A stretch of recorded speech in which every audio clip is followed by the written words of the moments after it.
Hey folks, this is Adam Swan with SOC Prime, and today I'm here with Nathan Guagenti, and we're here to introduce some new detection content that we worked in partnership with Corelight for. So, but before we get started, we don't have a challenge this week. So if you're waiting for a challenge, a new challenge, there's not going to be a new challenge this month, but just wanted to announce a winner for the previous challenge, which was Deb Dua again. He also was the first person to complete challenge number 2. And next month, we will be introducing a new challenge and going over what the solution was to challenge number 4. So let's just dive into what this talk is kind of going to be about. But basically, SOC Prime and Corelight partnered together to release a threat hunting guide with content directly linked for it. So with that, there's about 70 plus new Sigma rules, and they're kind of broken up into different categories, I guess you could say. So some of them are very much alerts, meaning you can put them in your SIEM and send them off to be cased. And then there are other ones that are more threat hunting, so or even just exploratory. Like some of them are more for compliance purposes, to detect like weak encryption and that kind of thing. Whereas the threat hunting query will actually be like, hey, these are probably, or not really probably, but these are possibly interesting events to look at, but it's going to be noisy. So they're all, it's not today, it isn't updated to reflect this change, but in the near future, this threat hunting guide will be updated with links to the threat detection content. And then also all the threat detection content in TDM today is linked to that guide. So Nate, did you want to add anything? Well, yeah, no. So we, I just posted the guide in the chat. Don't know if everybody can see that or not, but yeah, essentially, Corelight created this guide on how to make use of like both their data and the open source version of Zeek. So I think this is kind of unique in the sense that although like these rules are going to be behind, like SOC Prime's website, I think the important thing to note is that they'll be supported, right? So like translation issues or false positives and those sort of things. As a primarily an open source contributor, like, sometimes it can feel like other people in the community, like things behind a paywall or whatever else. But I think this provides like a unique value for these rules, and some of the rules I've actually written public repo or through like open threat resource forge with Roberto or something, on the APT 29 data set, like move some of those over to just repo, right? So again, having that support, false positives, translations, whatever else it is that's going on.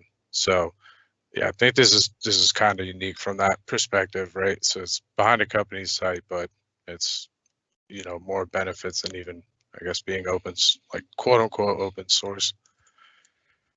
Adam, are you still sharing slides? Yeah, go to the next one.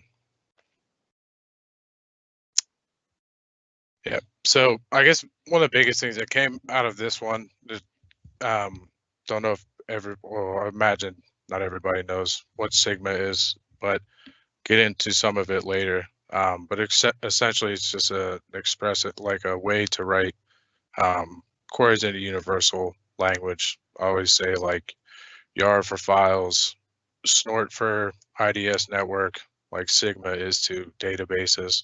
So over time, like Sigma always is changing. It's always expanding. I never view like Sigma where it is today, just because it doesn't have something is not a reason not to use it, right? It's usually it's coming, whether that's recently like adding Apache Kafka backend, which kind of came out of this and even before this as well. But the greater than and less than operators, it's going to be really nice for data with integers essentially, and I'll show some of that later with like a RDP screen resolution. But this is primarily one of the bigger like code technical things that occurred during this project. Go ahead, Adam.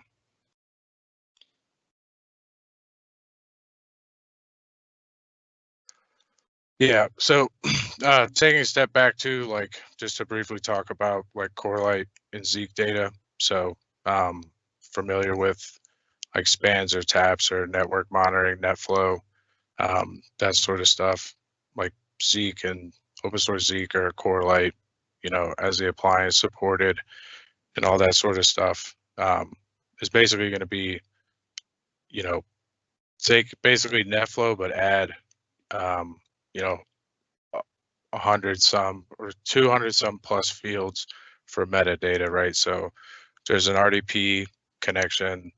If it's unencrypted, it will like the keyboard layout, what language, you know, even if it's an encrypted session, there's like ways to fingerprint potential libraries or grab the certificate information.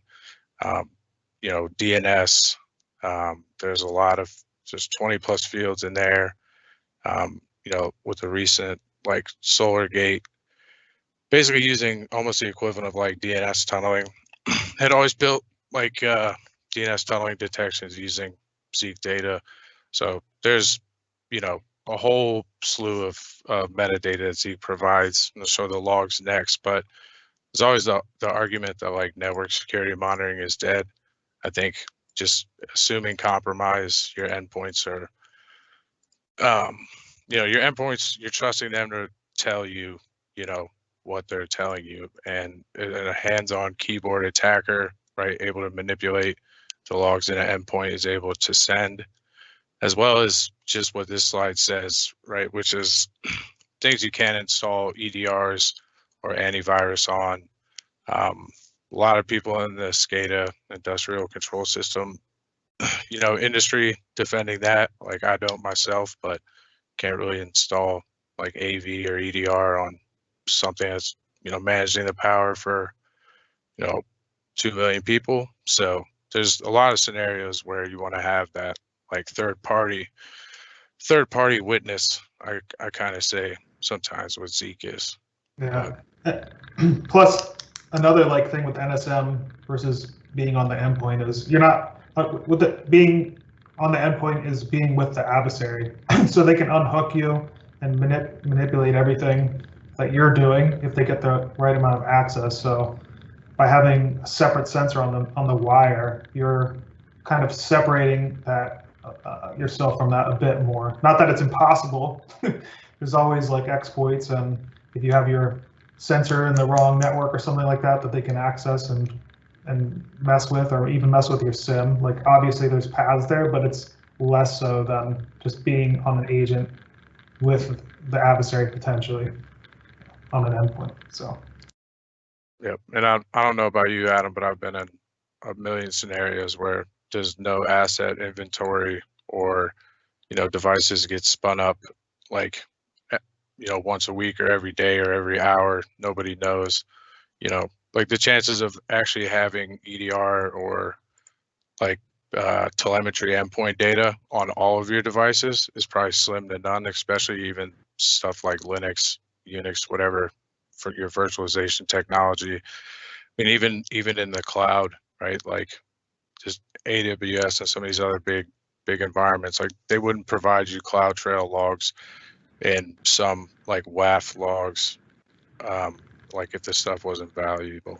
But yeah, that kind of, not to go on a tangent or anything, but it kind of reminds me like your NSM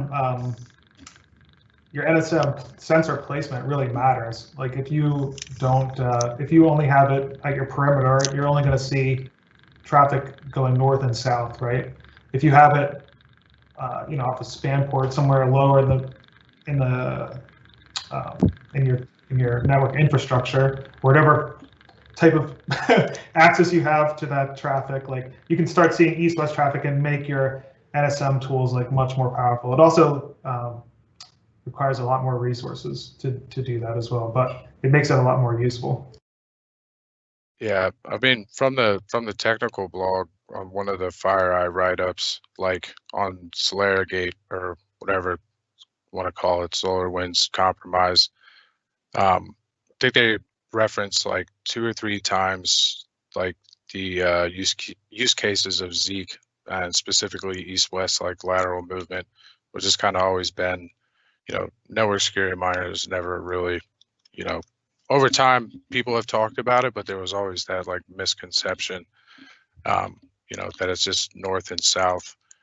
To be honest anymore, I'd rather use it for east-west, than anything else, especially like with the zero log on sort of stuff, right? And the detection you wrote, I don't know if you want to show later or not, but yeah, I think we could beat that dead horse all day. Right. yeah. There's some detections even in what we released that won't work if your sensor is only sitting at the perimeter. So it's just the reality of the situation. So I guess we can move on. Yep. So as I said, there's hundreds of fields, right? But primarily grabbing metadata from applications,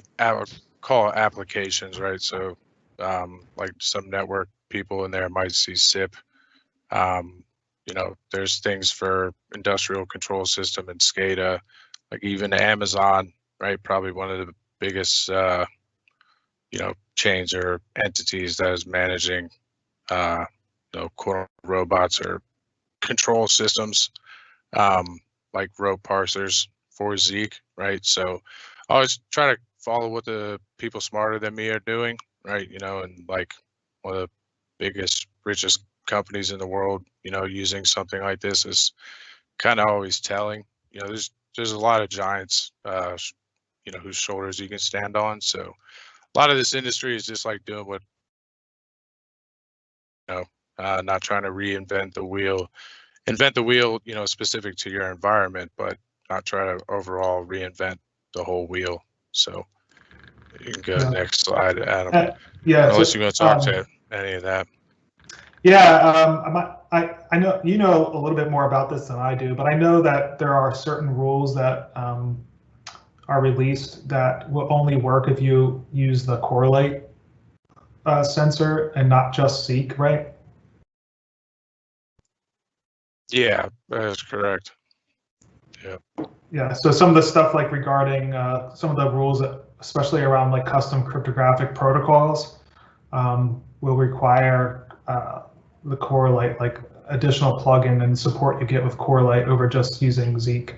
So it's another thing to be aware of. Like Corelight is not equal to Zeek, and Zeek is not equal to Corelight. Like you get a bit more enrichment with Corelight over just using open source Zeek. So yeah, and I guess it can go both ways. But yeah, I mean what they call inferences packages, and there will be like probably follow-up webinars on a lot of this stuff, I imagine. So we're gonna try not to literally cover everything, even though I guess that's usually, unfortunately, my personality. But yeah, they're like inferences for custom crypto and SSH, like hands-on keyboard.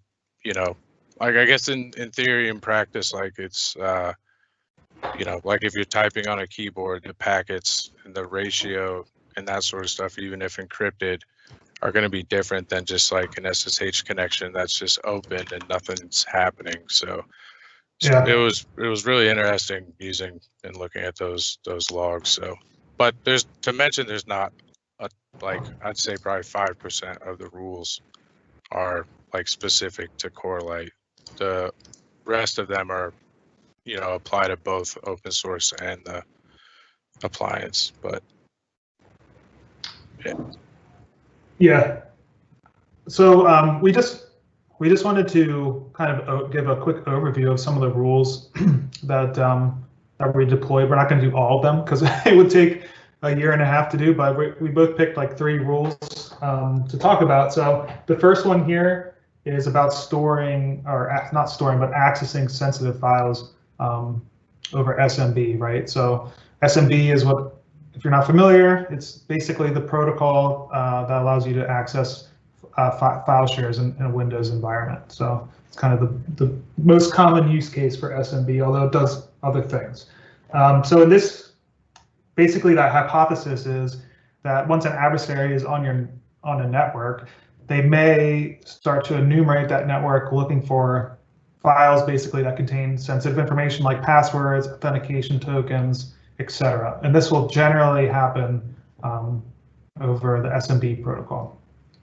So in Corelight and Zeek, you get a log called SMB files, and it's basically just anytime SMB is accessed in the clear, it will log like the file that was accessed or opened or closed, etc. So we can use the fields and the telemetry from that to start to build a rule. So the idea I had for the rule was basically, let's identify the most common file names and extensions that contain sensitive information and map them to the Corelight telemetry.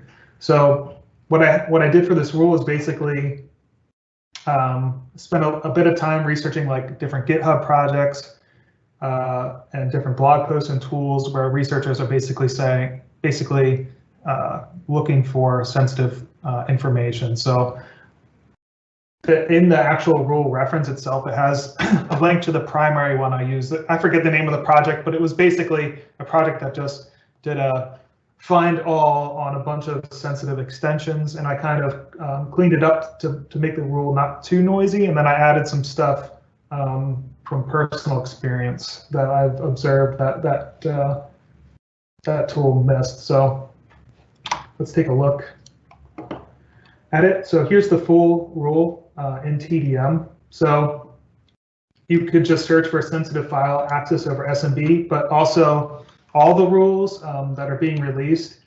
are tagged with Corelight Threat Hunting Guide, or THG. So if you search that tag, you're going to get all the content that we're releasing. And there's going to be about 70 rules right now. I think there's like 20 or so currently published, but we're actively publishing up to like 3 minutes before the talk. So,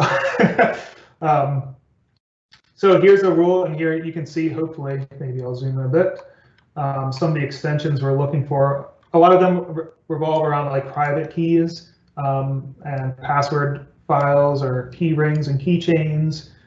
Some other stuff like if they use Mimikatz to dump memory and they use the default extension .mimi, it'll be there, and also dump files, our system hibernation file, which is just basically raw memory that could contain information that they might want to steal, and then some other sensitive information. But you know, if you are in an environment and you see like this rule and you have it set as an alert and it's causing a lot of activity, obviously you can go in and clean some of this up. Like it might not be too unusual for OSTs or PSTs to be accessed over the wire, especially if you're using like a VDI environment. So that might be something that you would look at tuning for your specific environment.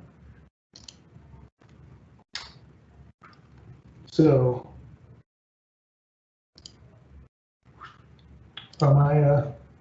Nate, you deleted my other slides, man.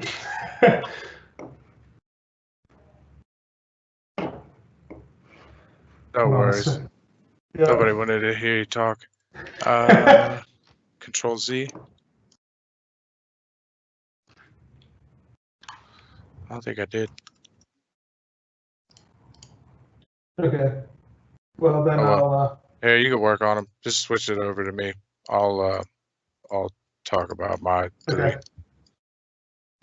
Good thing.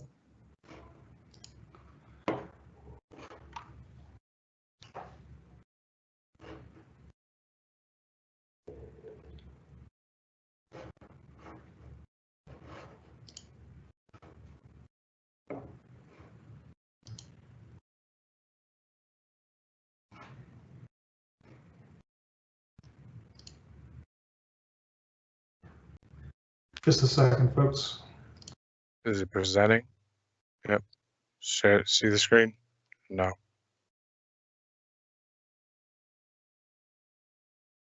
Yeah, it's up. It's live now. Okay. Okay, cool. So to not lose everybody in translation on this stuff, so as Adam said, like you go to tdmsocprime.com, you can log in. If you don't have an account, just sign up for one. I guess you can show that. But if you have an account, yeah, so sign up in the top right. If you have an account, log in.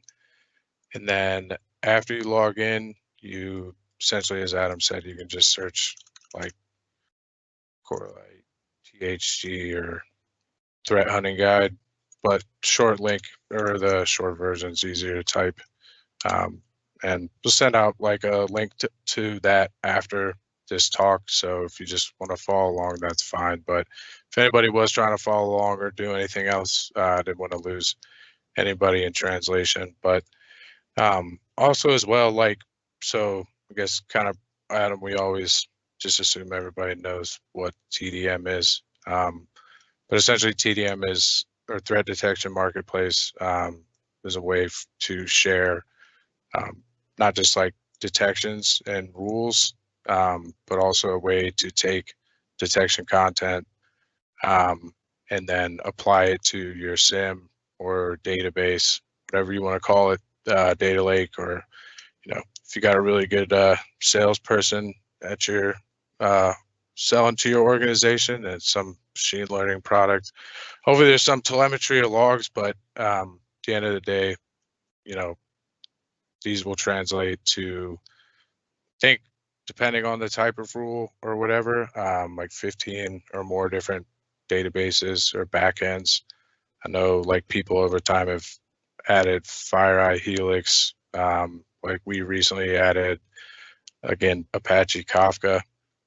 So actually being able to apply Sigma rules like even before they hit a database or your SIEM, right? 'Cause most people are using some sort of event transport or event broker. So there's a lot of possibilities, but essentially, you know, you just pick your stack. The only note is of Corelight, which is specific for, so Elastic has a common schema that's sometimes not so common. I think there's like 3 or 4 iterations of just one data set between the community, but we try to support well, actually 3 of the 4 Elastic common schemas for Zeek are the same. Then there's one that's an outlier. We support the 3 and then also the 1 outlier as well. So that's kind of the difference for Corelight in terms of the Elastic like common schema. And then the Splunk as well, like for Corelight, there's just one small field, enough to be a difference that it can affect people's searches. And again, like the whole goal is to take a piece of, you know, content and then apply it. You know, it's no good to just have content or just have, you know, like a SOAR that you can run searches with no content. So kind of trying to be, you know, both of those. So yeah, didn't want to lose anybody on that, but again, the rules are written in Sigma. If you like to read YAML and everything else, like myself, that's a little easier to start. But I guess we'll talk about the like 3 rules that I kind of enjoyed writing, I guess. The one was the RDP like brute force. So I think we all like, you know, remote work, and we've all heard for however many years of RDP being exposed to the internet. You know, still going to happen for a foreseeable future, but not just that, like RDP is used internally. You know, brute force has been continuously common, as whether it's a persistence mechanism like initial access or especially in lateral movement. So again, covering like both northwest and then, or north south and then east west. But even in an encrypted RDP session, you have what's called like a cookie, which is essentially the first, I think, 9 characters of a username. And so even if it's an encrypted session, those first 9 characters are logged in a field within Zeek, Corelight, whatever. Probably, unfortunately, use the 2 interchangeably. The marketing will dislike me, but it's what it is. So anyways, 9 characters of the username. That's enough variation that's enough values to distinguish variations of like possible attempted usernames. So this rule is going to look for like brute force enumeration of the user. It's usually what they're going to start with and then start guessing passwords. But this is an aggregation. So this is looking for 3 or more of these user names in, a certain amount of time. So sounds might seem pretty lackluster, but there's not really, people are looking for like multiple RDP connections in a certain amount of time, which is fine, but you come in environments with like jump boxes and everything else, like just unique IP is not great. And so anyways, so you have translations like for Watcher, this query for Splunk, the Splunk Corelight, or the other ECS should be Humio, whatever it is. So it's applicable to, every rule that's in here. So, and while I'm here, if like I talked about that support, where's the help button? Somewhere. Yeah. I just, while you're on the rule page, whatever it is, you can just click support and then type in something, and then submit the feedback, and then a monkey with a wrench will get back to you as soon as possible. No, but that's however. Yeah, turning the knobs. No, but I mean, in all seriousness, right? Like that's why I put these up here. So somebody is managing them and not just dumping them out on GitHub repo, which is fine.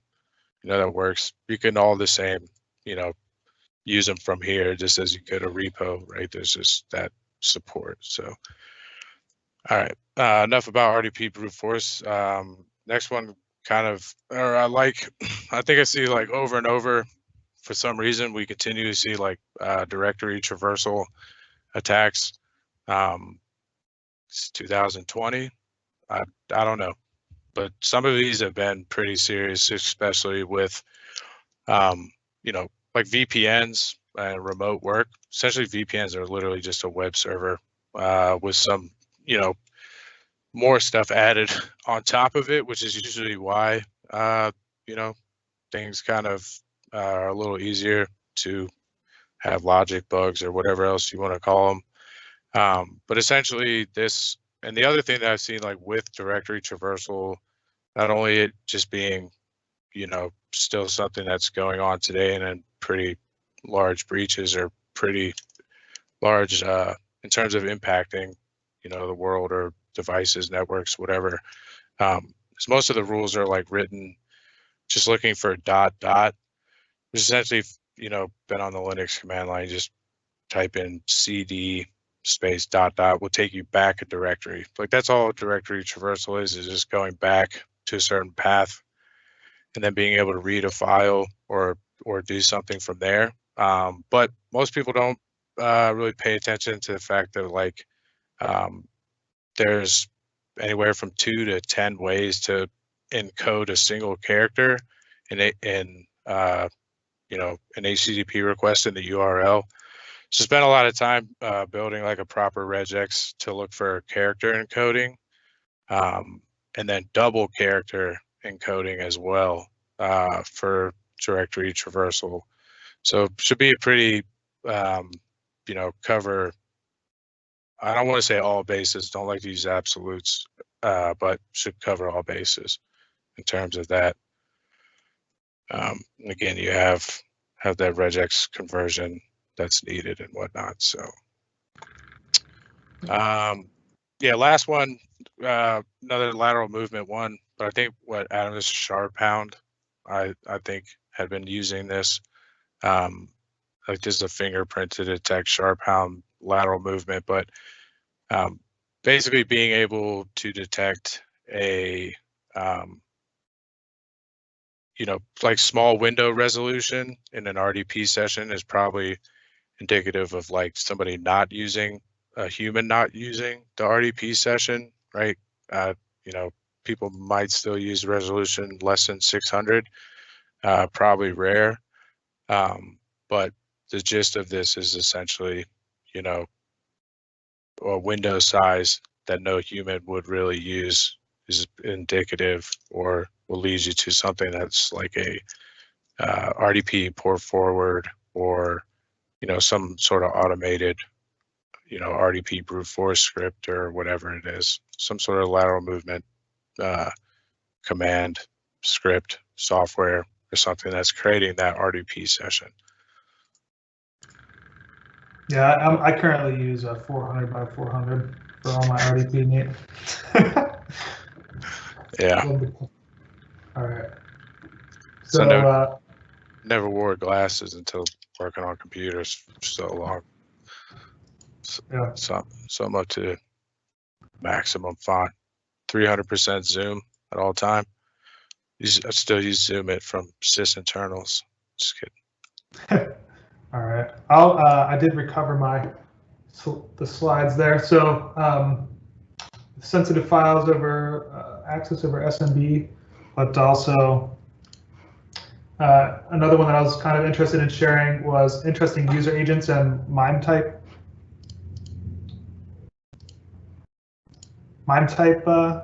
combinations. So this rule uses the HTTP log source from Zeek, and basically the idea is adversaries often write their malware in Python or Java or Go or Perl or whatever is pre-installed in the environment that they're attacking, and sometimes they forget to change the default user agent. So if we just wrote a rule looking for these like default user agent pieces of the user agent string, it would be probably too noisy. So we married it with MIME types we care about, right? So like archives and executables, JNLP files for Java, etc. So these together, it should really reduce the noise and be more of like an actionable alert. So that's another one to look out for. And another, finally, kind of is the potential forced external outbound NTLM. So this will work for like template injection. So if you're not familiar, like one way that adversaries will collect your NTLM hashes is to force your users through a phishing email with there's 1,000 different ways to make this happen. You can send them a link file, you can send them a PDF file, you can send them a document, a Word document file, an RTF file.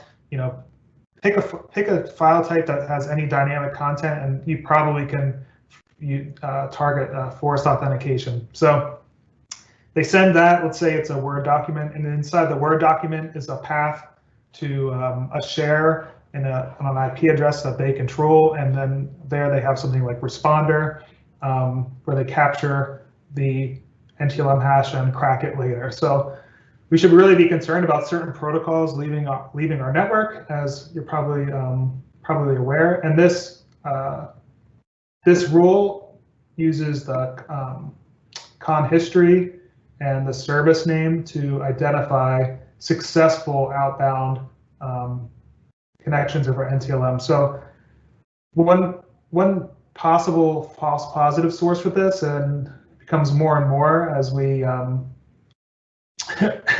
as we move towards the cloud, is like sometimes you may have file shares being stored on the cloud. I imagine some people are doing this, and so this rule might blow up with you, and you'd have to whitelist like those remote servers that you're using NTLM authentication for. So there's that. And finally, we talked about before in a previous talk, but there is a Corelight rule in here for zero logon.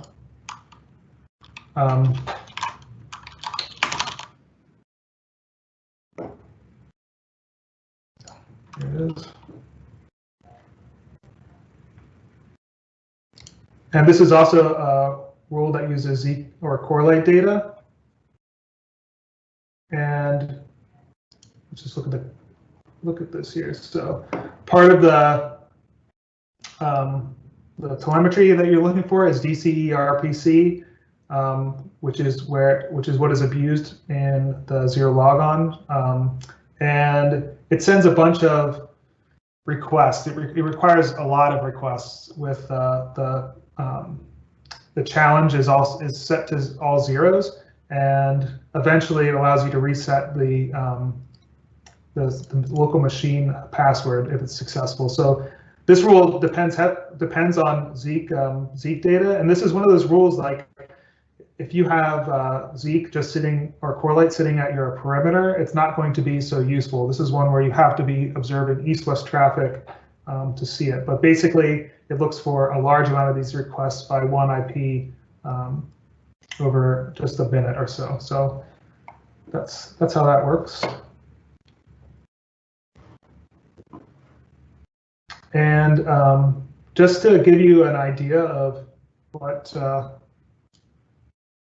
how this actually works in a live environment. So the demo guys were not being kind to us, so I had to take a video, and luckily I took a video. So here's just a quick overview of like how you might deploy one of these rules in a real environment. So we'll just talk over it.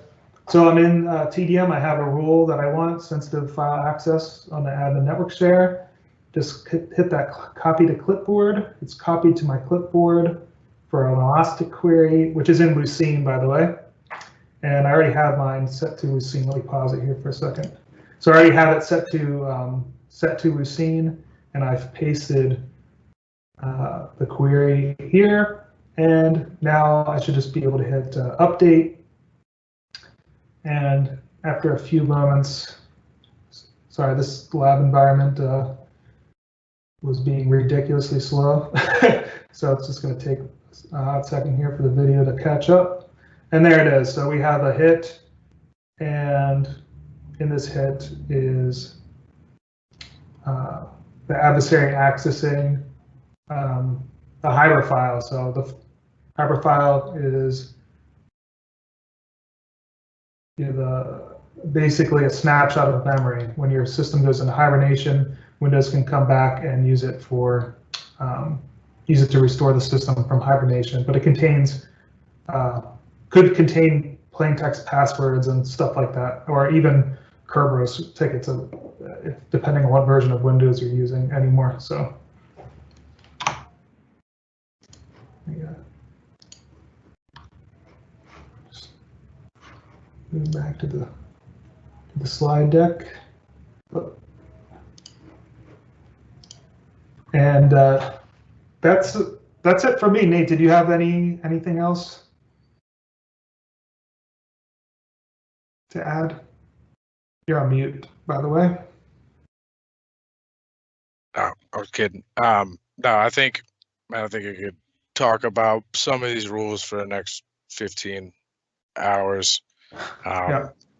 I mean, there was one thing like in the SolarGate, like FireEye Ride Up. That's one of the, I don't know who it was, analysts or something, had talked about like using Zeek data, and I don't think he had specifically mentioned it for this, but like a file being created or a file being replaced and then deleted and then replaced with the original one. So legitimate file on a share or a remote computer, you replace it with a malicious file, delete the malicious file, and then create the original file back. So like you're placing a malicious file somewhere to do something, and you're going to obviously delete it, cover your tracks, and then put back the legitimate file that you had originally replaced.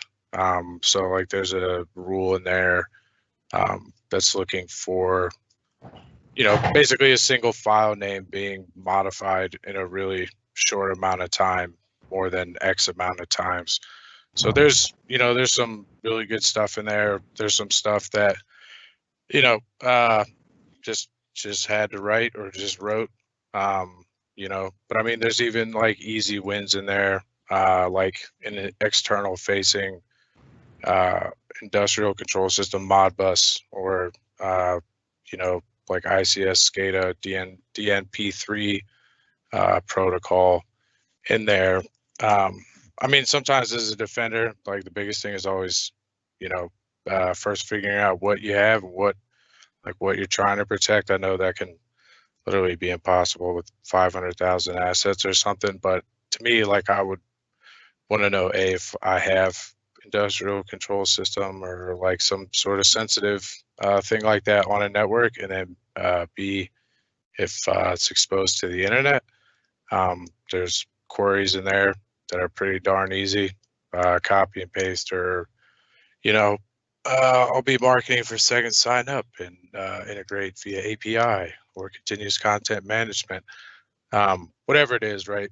So there's good talk for the next 15 hours about a lot of this stuff. So I think we'll probably do one or two more on specific technical things related to this, but that's all I have. Yeah. So I just wanted to get this link out there. So I just said it in the announcement, but there's a link here, and if you use it, it'll get you to the SOC Prime sign up page for the threat detection marketplace, and you can create an account if you don't have one, and then this will get you access to all the content we talked about today, plus a lot more. So it'll get you access to all the free Corelight content that was released and to be released, and then also any other free content that's in the threat detection marketplace, which is actually a lot. There's, I think, over 1,000 free rules in total, and this Corelight is about 70 or so rules. So thanks for attending this webinar. We hope it was useful, and we're excited to see people use the content, and let us know how it's working for you. We're always looking for feedback on these rules, and we want to make it as good as possible. And then let me just check to make sure we didn't miss any Q&A. There was one question about what version of... Which one? Where do you see that? About I like ECS? to answer questions. Yeah, which one? Where? From William, it says, what ECS version is Corelight data currently logged? So I believe it's using the Corelight mappings on GitHub. I think it's 1.5 or 1.6. I think a bird says that it will be the latest. But yeah, 1.5 or 1.6 or something. And but I think it covers, I think the Corelight ECS one covers literally every log source. Like I know the Elastic, and I don't even want to talk about this, but the Elastic one I think was only first started with 6 or 10 for over a year. But I know there's benefits to both of them, but yeah, they keep the Corelight ECS up to date. I know that much. They're usually pretty good about that, ironically. The fact that that's a free contribution to the community as well. Yeah, and also within the threat detection marketplace, there's custom field mapping. So if you're using a newer version of ECS or an older version of ECS, or you're using your own schema altogether, you can use our custom field mappings tool to change the fields that we have to whatever schema you're using. So I know that doesn't work 100% with ECS, because I think sometimes different fields get collapsed into one summary field, like which direction it's headed in and stuff like that. But that should account for 90% or more of schema problems. And then, Yeah. Nate, do you know anything about Vectra? Someone asked a question about that. I'm not sure. Blue Vectra? No, Yeah. do not.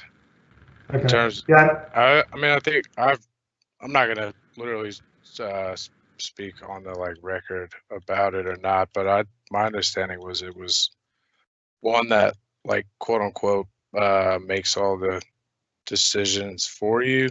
I don't know if they provide like all the telemetry export. Like I'm not gonna say one way or the other, but in terms of like why I was always use like open source Zeek or then going to Corelight.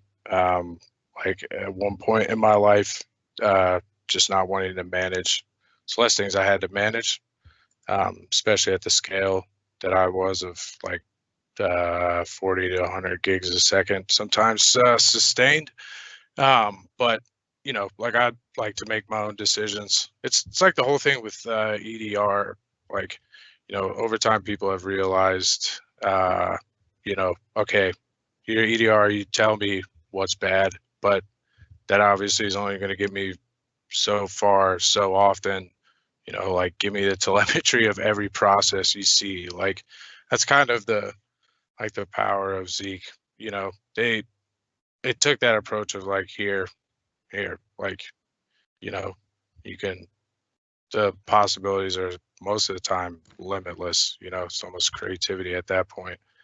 So yeah, don't know much about that specific thing, but yeah. So I guess we would say like if Vectra is a data source, we didn't test any of these rules against it. So if it's similar to Zeek or if it is Zeek, then it in theory should work, but there's no guarantees there. It's guaranteed basically to work with Corelight as a data source. So or Zeek. Yeah. All right, I think that's everything. And so we're gonna sign off, and thanks again for attending this webinar.